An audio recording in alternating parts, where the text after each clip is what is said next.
Okay, so good morning. This is the Infrastructure Services Committee meeting. Just on 10th of November. Before we start, just like to thank Councillor Clout for guiding us so far this term. She's standing for open for the moment. So thank you for everything you've done so far. Applications for attending meeting by Nil, Madam Chair. apologies. No apologies either. Exposures of interest. None received. Public participation. No. Always feel like you're about to get out of it. Yeah. So ICE point 11.1 works program, infrastructure services, water and sewer. I'd like to ask Graham to contribute to this. You've got the floor. Thank you, Madam Chair. The thank you report is read. I've just identified one point, which is there's a picture on the third page, which is about the pipeline from Marungai. It is uncovered. It's been known about for a while. We are actually. Thank you. So I have one question, just what's your reserve up in Marungai in terms of how many days you've So- got in your tank up there? The pipeline has about a day at Midgeon, a day at Wolves, and 3 days at Bunday. So it's about a 5-day train system. Okay, so you've got a good contingency plan. Yes. Any questions or anything to add? Have a group of those. So far, seconders. Thank you, Councillor Colson. All in favour? Thank you. Okay. Sorry, Just like the look.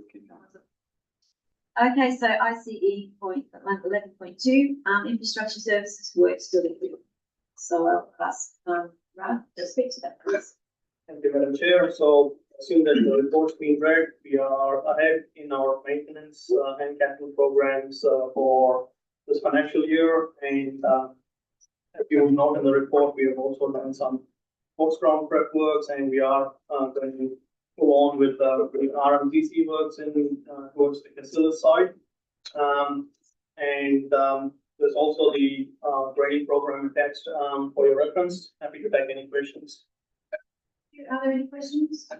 Councillor McGill? The Marungai community says thank you. Just for some brand, you just an amazing job. And you budgeted 40, you spent 10. That's another positive outcome. So well done. Thank you. Oh, they're playing on it already. And it's got bounce again. You. Yeah, can't be done. It's our Yeah, brilliant. All right, thank you for that. Lovely. Have a mover. Thank you, Councillor Clark. Second, Councillor Ryan. All those in favour? We move to page 19. It's ISC point 11.3 strategic and capital works update. You're on the floor. Yep. Right. Thank you, Madam Chair. So I'll just refer you to the actuals. So we are, pushing ahead of schedule in terms of the works as well as the budget. We've completed 11 projects so far this financial year, and we have recently commenced the White Park, road project as well as the Ardable Road rehab project. And the township street lighting schedule is going to CAC meeting, this month, and we're looking at delivering that before the hot weather. Otherwise, happy to take any questions. Thank you, Madam Chair. You said the White Park and Calorie Hut first. I see the grammar school was using that undercover area for their presentation. I thought we said they couldn't use it. Lee Watts couldn't use it for her Christmas in the park. The grammar school is using it. Well, I think through the chair, depends on the timing, because we are doing works in 2 sets of lots. If grammar school is using it in the meantime, then we would have allowed it. Okay. I know, I just thought that you said no. Any other questions? Yes, Councillor McGill. Again, we love our new youth centre, community centre, community stable youth, not just in youth. Fabulous facility, well done. So, have a mover. Yeah. Councillor, Alderton, Councillor. To second, all those in favour? Aye. The ayes have it. Thank you. And we're going to, ISC 11.4, the M358 Willow Tree Road upgrade, which we're going to be expecting today. Tell us what got us all. This report provides a summary progress update. On table 2 is the clear activity and progress. Most items there is that 100% non-out. With upcoming activities up to last month, up to Christmas, is the final continuing on the gravel pavement, guardrail and signage installation, and primary bitumen seal. 2 activities. We're hoping to have traffic on the road by Christmas, in December. Obviously, due to wet weather, there's a weather pattern.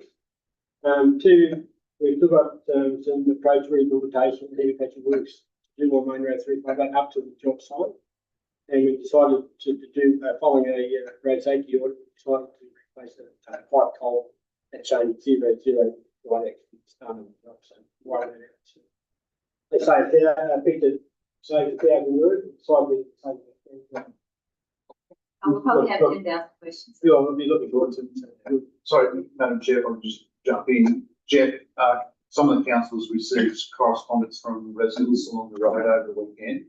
I think contractor Derek sent emails out to residents or letters to residents. That's created a few questions. I know you just mentioned the approach works and some of the things. Maybe if the council's a bit more of an explanation of what we're doing, so the heavy patching program, I think we've got 700,000 allocated for that. Plus talk about the widening of the culvert. Yeah, the heavy patching is like, it's just rehabilitation of existing pavement and 8,000 square metres. The road is about 7 metres wide, so you're looking at about a kilometre all up and rehab, which is either just going to be stabilised pavement, 2K bitumen on top. There's small areas, like you might have 20 or 30 square metres, if you say 20 metres long by 1 metre wide. And the section of road, I think it's 500 metres and 7 metres wide, so we're going to do the rehab exactly the same as we did on the Birmingham Gully, of the all in situ. And so that's about 8,000 square metres all up, and I think that cost me about 100,000. And we can do flood damage repairs at the main plant. The culvert itself, there was a small culvert chain 00, just before you start with the climb up the hill. It was about 6 metres wide, so it's one of those culverts. It's like a narrow bridge. You probably get 2 cars over it. But that's the trouble, that people think looks like it's a dual-line culvert. It's not. So, you know, so we had a look at the pipes. It's the 4-cell 900 pipe culvert, which is not good for fisheries and stuff like that. We had approvals of the fisheries places if we wanted to. We got that within a week. While the road's closed, we never have another opportunity to. I hate to have this road open and closed for 2 years' time, but so I've never had enough opportunity. So I decided to go ahead and culvert. That started, and hopefully be in by the end of this week. So just to add to that, Chair, we have done some, we actually received some RERRF funding from the state government in the last couple of years. We've done a lot of heavy patching from that funds. From the 21-22 flood works, we have done 2 causeways to culvert upgrades in Main Road 358. And we've done some flood works at that point in time as well. Plus, we've applied for more funding for the flood works remediation claims this year as well from the wet weather. So we'll be doing works progressively, but these works are on top of the additional program works that we are intending to do. Absolutely, I think it's starting tomorrow. We have batch rehabilitation to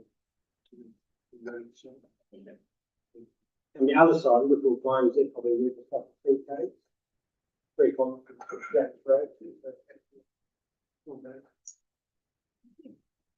I love you always talking with such passion.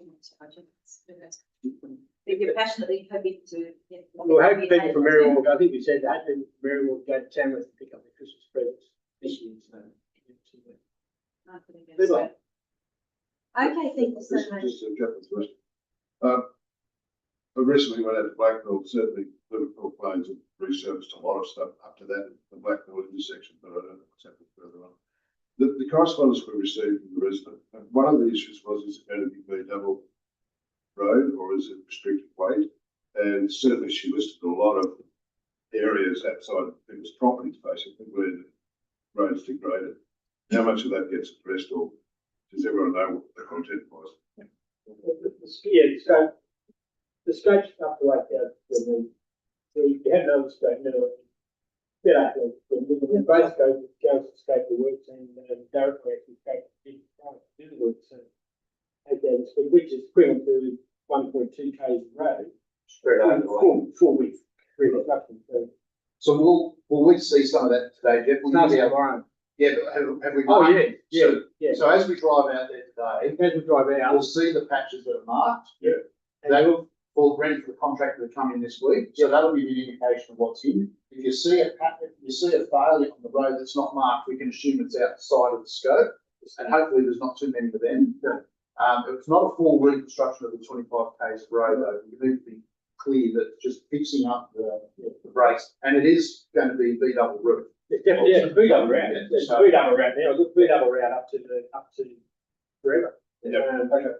So, And then just, yeah, there is a section out there that you'll know you're on it when you say 600 feet. We're at. Yeah. That's all we stabilise, we're putting 200 mil gravel overlay on top. It's stretching that bit of pavement, it's only a section that we pavement. A lot of the other stuff, what you see everywhere on the shoulder. Like obviously the roads aren't that wide around here, so when there's a truck coming or two trucks, they tend to move over onto the shoulder. One of our public trailers or one of the trailers in road construction is, you don't spend too much time on the shoulders, you've seen the roll of the centre line with the line. That's why I don't like painting a centre line of a road. You want the vehicles to stay in the middle of the road while the line is there. Well, you might just put the centre line up, and shoulders up. So just to add to that, we would also do some pothole patching and clear all the vegetation before we open the door, so it will look more personal. Councillor Brian. Thank you. Just a couple of questions, Jeff, about time and some of this rehabilitation obviously over time.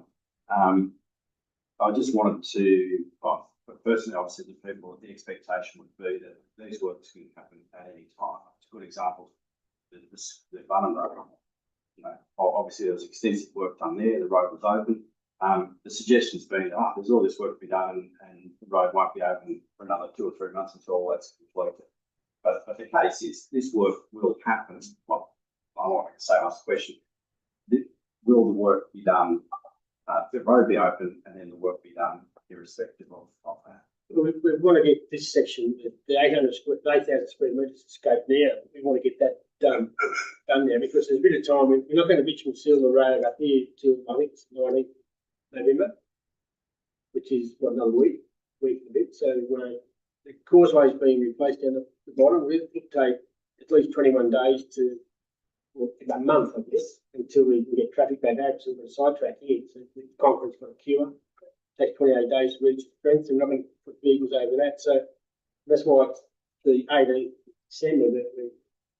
So just to be clear though, this extra work of Paulson Street Road, my understanding is it's all being done in parallel with the program for the main road, and we're not extending the time that the main road would have been open. So it's not having an impact on the opening date. We're doing it within that program. That's exactly what I was asking. No, it's definitely not extending our contract. It's zero cost to council. It's always going to be open. And the other works are programmed works for you, so that's why we publish programs, so it'll be Being done within the same window. And even if it didn't, those works would happen Oh, anyway. It's just under our normal rehab program or reconstruction heavy patch program.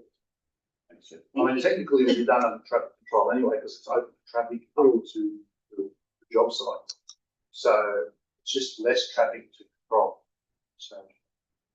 No more questions? So I'm a mover. No. Thank you, councillor Cloud. Seconded, councillor Ryan. All those in favour? Aye, it's having. Radio. Ribbon cutting for just for Magic. We need to do because it's been state federal funded, we need to give them the opportunity to have it open. What form that takes is predominantly up to them. It won't be until the new year, so it'll be soft opening, we'll let traffic onto it, and then we'll talk to the various reps from the state and federal government. You'll be invited, councillor. I'm used to putting that ribbons. So, but ISC dot 11.5, it's the customer sewage system project updates. Right. Thank you, Madam Chair. Take a report as read, there's not a lot in there. There was a technical meeting with, the technical group, regarding the comments that need to be together and also comments from DEQ, and a review of what we thought was appropriate to, review in a bit of detail. That occurred, and as it's, some of the levels have been checked through the town. One of the issues was about the sewer, the location of the sewer tank, as that sits checked out of two options. So we'll be reviewing that and probably going back at some point in time. Other than that, we beat the Assless Bowl Club. You know, there's a website there too, if they would like to, continue on the progress of that project. Correct, I'll just confirm that's there. Yes, I'll check with this weekend. It's up and ready, so that's great. Any more questions, comments? So, you would like to move? Yes. Thank you, Councillor Dawson, seconded by Councillor Ryan. All those in favour? The ayes have it, thank you very much. On to our last item, that is ISC dot 11.6, questions with notice. Next towards that, anything else? Yeah, I'd just like to say, it's my understanding that actually public-private partnerships can be put into place while existing utilities are used.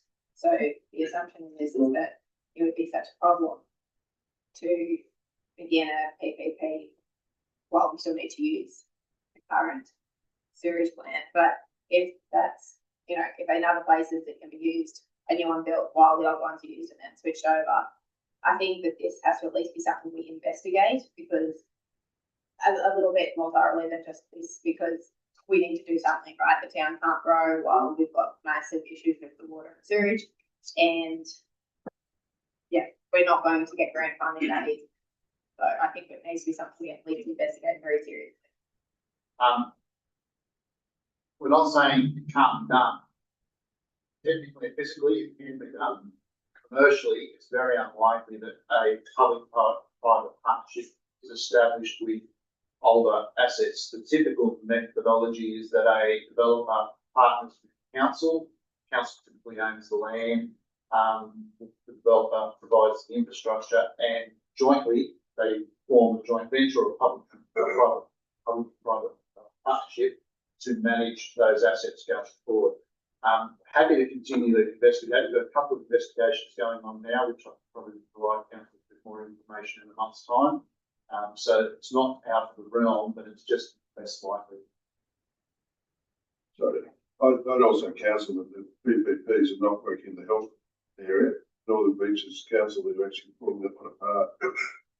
Fort Macquarie, they unravelled that one as well. So there's some hesitance to go that way. There is obviously with PPP an expectation by the private operator that there's some return. Yes. And so that has to be accommodated somewhere. And the only way the public make that justifiable is to get a better efficiency by using a private operator than using your own. So that's the trade-off. So happy to continue to investigate. And I'm happy to provide more information. Councillor Cloud, seconder. Councillor Ryan, all those in favour? Aye. Great. That concludes our meeting at 9:34. Thank you. Yeah, I imagine the biggest problem is the